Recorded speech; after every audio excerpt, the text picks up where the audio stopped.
SCP-965. Object Class, Euclid. Special Containment Procedures. SCP-965 is contained within a framed, ready-to-install window, henceforth referred to as SCP-965-1, composed of at least 6 panes of clear glass, or similar material, measuring at least 15 cm x 30 cm. SCP-965-1 must in turn be kept within an environmentally controlled storage facility capable of withstanding significant seismic disturbances. SCP-965-1 should be inspected at least once per week to check for degradation of material.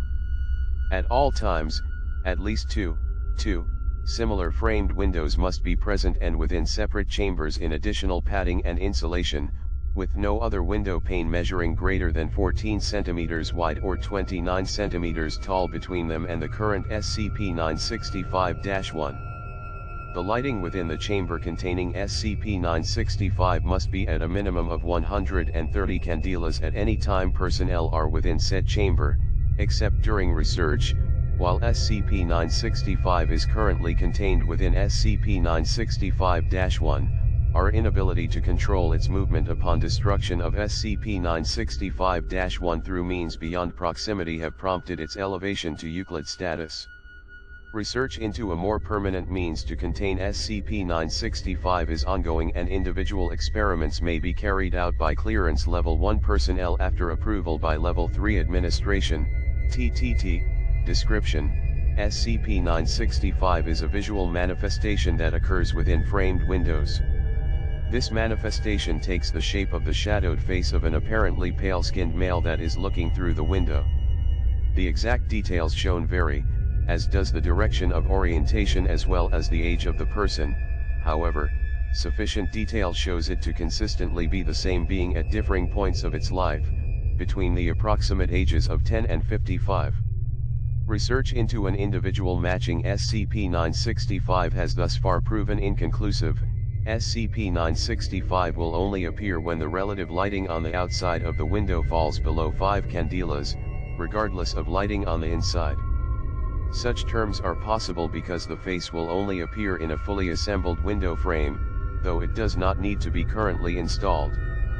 Thus far, SCP-965 has not shown any ability to intentionally move from one glass pane to another.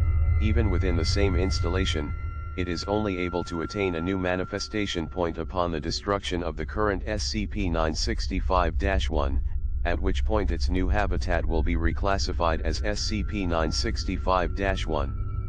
The face is visible from the outside portion of SCP-965-1. But despite its two-dimensional nature it is described as looking away, into the room.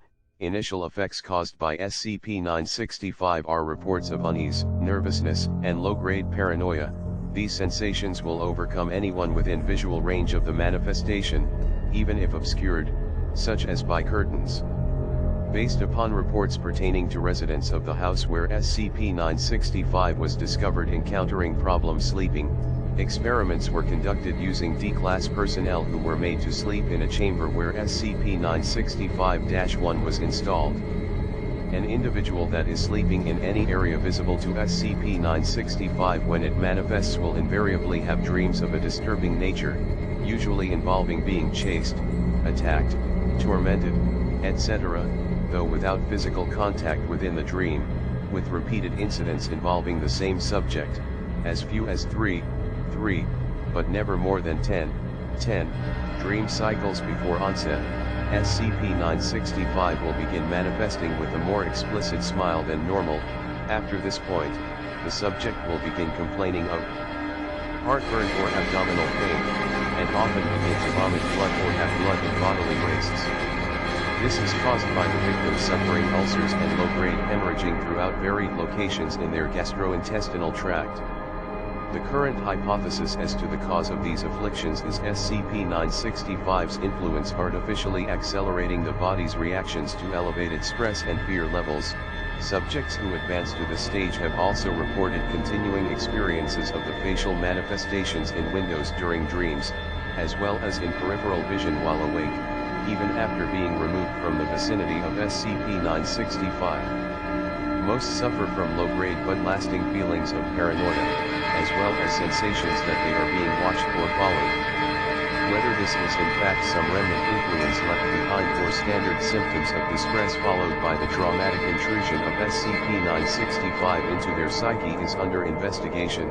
SCP-965 has produced no noise to date, and there have been no reported instances of SCP-965 animating in any way once it appears. However, it is capable of disappearing and reappearing at will in different poses. SCP-965 also shows signs of sentience.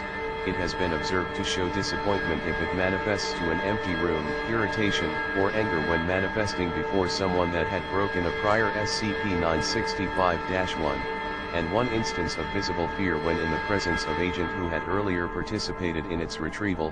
Addendum, Incident 965-1, on//19, routine testing involving the destruction of SCP-965-1 confirmed that while a multi-paned window may act as multiple holding zones, sufficient damage to the overall structure disqualifies it as a possible replacement. Unfortunately, SCP-965 instead manifested in an adjacent experimentation chamber's observational window. Due to the high standards of Foundation equipment, this required the window's complete removal and destruction by a tactical breaching charge. SCP-965 was viewed with significantly hostile expressions for 1 month after the incident. Addendum, Incident 965-2, on//20. Dr. L requested transfer away from the project involving SCP-965. She was reported as beginning to have visions of SCP-965 and to experience feelings of paranoia, similar to those affected during sleep, despite not having slept in the presence of SCP-965 herself. Dr. L was temporarily relieved of duties and assigned to psychological care. No other instances of SCP-965 affecting personnel who have not slept in its presence have been reported.